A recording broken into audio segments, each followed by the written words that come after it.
Hello everyone, welcome to my channel. चलिए guys, देखते हैं आप अपनी लव लाइफ में स्टक क्यों हैं। क्या कारण है जो आप अपनी लव लाइफ को प्रॉपर ग्रोथ में नहीं पा रहे हैं। क्या सरकमस्टेंसेस ऐसे बने हैं जो आपके चाहने पर भी आपके लिए फेवरेबल सरकमस्टेंसेस नहीं क्रिएट कर पा रहे हैं। इन्हीं सब कारणों को जानेंगे हम आज इस वीडियो में। तो पहला कारण ये है कि इनिशिएटिव। आप दोनों गाइज कोई भी बात अगर एक दूसरे से करते हो तो बहुत ही ज़्यादा एक दूसरे के ऊपर दोषारोपण टाइप की मेंटालिटी रखते हो।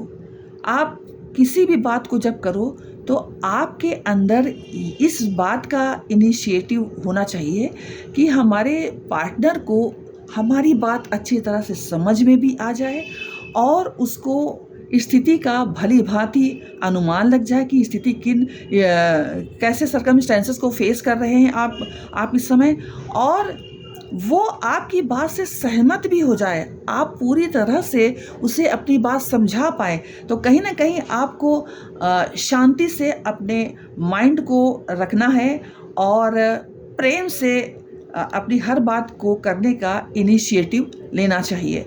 दूसरा क्या कारण है जिसकी वजह से आपका जो रिलेशनशिप है वो ग्रोथ को नहीं प्राप्त कर रहा है? New journey. आप हमेशा अपने पार्टनर के साथ इस तरह से बिहेव करो कि आपका पार्टनर ये सोचे कि आपके साथ उनकी जो जर्नी है रिलेशनशिप की, वो एक नई तरीके से स्टार्ट हो रही है। पुराना घिसा पिटा वही रूप रंग रिलेशनशिप में कभी कभी उबाऊ सरकमस्टेंसेस को भी जन्म देता है, और जो भी परिस्थितियां, जो भी प्रॉब्लम्स होती है उसको फेस करने में इस वजह से बहुत समस्याएं आती है। तो आपका जो तरीका होना चाहिए रिलेशनशिप की ग्रोथ में लाने का, तो वो इस प्रकार से होना चाहिए कि आप अपने रिलेशनशिप में न्यू जर्नी को फेस कर रहे हैं। इस तरह एक नयापन सा होना चाहिए रिलेशनशिप में, कुछ नए अंदाज से आपको अपने रिलेशनशिप को रखना चाहिए, तब आपके रिलेशनशिप में ग्रोथ होने की संभावना बढ़ेगी। अदरवाइज बहुत उबाऊ सा एक एटमॉस्फेयर लगने लगता है, वही घिसा पिटा। Move on. नेक्स्ट जो चीज़ है वो आप लोग एक दूसरे को मूव ऑन कर देने की जो धमकी देते हो उससे बचो। मूव ऑन करना कोई अच्छी चीज़ नहीं है। जब आप दोनों सोच समझ के रिलेशनशिप में आए हो तो उस रिलेशनशिप के ग्रोथ से संबंधित कैसे आपके रिलेशनशिप में ग्रोथ आनी चाहिए, इस पर आपको अपना फोकस करना चाहिए, ना कि आप एक दूसरे को मूव ऑन की धमकी दो, और ना ही मूव ऑन का डर बना रहना चाहिए। एक दूसरे के प्रति बहुत विश्वास रखना चाहिए। और होप, नेक्स्ट जो कार्ड आए वो होप का। आप दोनों को इस होप में अपने रिलेशनशिप को रखना चाहिए कि कोई भी परेशानी होगी, किसी भी सरकमस्टेंसेस में आप दोनों कभी अलग नहीं होगे। ये होप हमेशा आपको बनाई ही रखनी चाहिए अपने रिलेशनशिप की ग्रोथ करने के लिए, क्योंकि आशा से ही सारा कुछ निर्भर करता है। तो जब आशा ही नहीं रहेगी, होप ही नहीं रहेगी प्रॉपरली, तो फिर उससे रिलेशनशिप में ग्रोथ कैसे संभव है। नेक्स्ट है मूव। आपको हमेशा आगे की तरफ बढ़ना है। रिलेशनशिप को अगले स्टेप पर कैसे ले जाया जाए, इसके लिए हमेशा प्रयास करना है।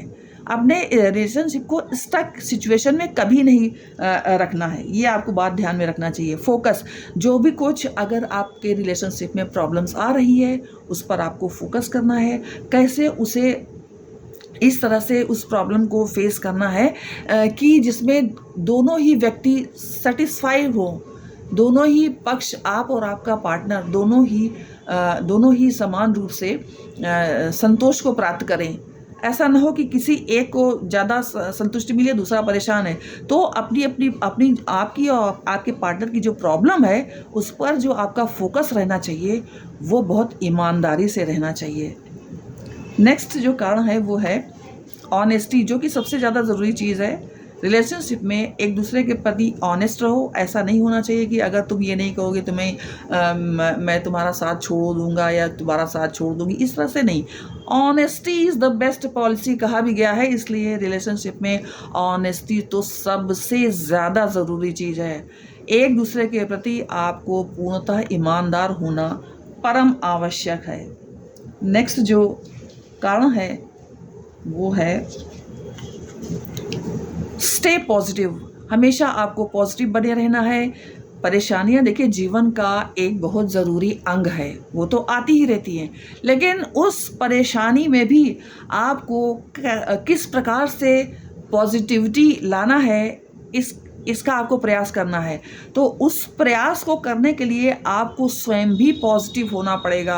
आपको माइंड इस तरह से सेट करना है कि ये प्रॉब्लम है और मुझे किसी भी प्रकार से इसका सॉल्यूशन निकालना है, और इस प्रकार से सॉल्यूशन निकालना है कि हमारे सामने वाले पार्टनर को भी कोई ऑब्जेक्शन न रहे। इस बात का विशेष ध्यान रखना है। नेक्स्ट है करेज। जो भी प्रॉब्लम आपके रिलेशनशिप में आ रही है, किसी भी पक्ष के प्रति आ रही है, चाहे आपके रिलेटिव जितने हैं या आपके जो फैमिली वाले हैं उनकी तरफ से आ रही है, या आपके पार्टनर के रिलेशनशिप में जो लोग हैं या उनके जो रिश्तेदार हैं या उनके जो घर वाले हैं उनकी तरफ से आ रही है, आपको सभी परिस्थितियों का बड़े ही साहसपूर्ण ढंग से उसका समाधान करना है। और ऐसा समाधान करना है कि दोनों ही पक्षों के रिश्तेदारों को अपने आत्मसम्मान पर चोट न लगे। इस तरह से आपको सॉल्यूशन उसका ढूंढना है। नेक्स्ट जो कारण है वो है डिवाइन पर आपको और आपके पार्टनर को पूर्ण विश्वास होना बहुत ज़रूरी है, क्योंकि अगर आप किसी भी कार्य को डिवाइन को साक्षी बनाकर करेंगे तो उस कार्य को सफल होने की संभावना बहुत अधिक बढ़ जाती है। नेक्स्ट जो कारण है एडमायर। आप दोनों एक दूसरे को एडमायर करो, एक दूसरे की प्रशंसा करो, एक दूसरे के हर चीज़ को, हर कार्य को अप्रिशिएट करने की आदत डालो। ये नहीं कि उसमें दोष ढूंढो कि क्या क्या इसमें दोष है, ऐसा नहीं करना है, ठीक है।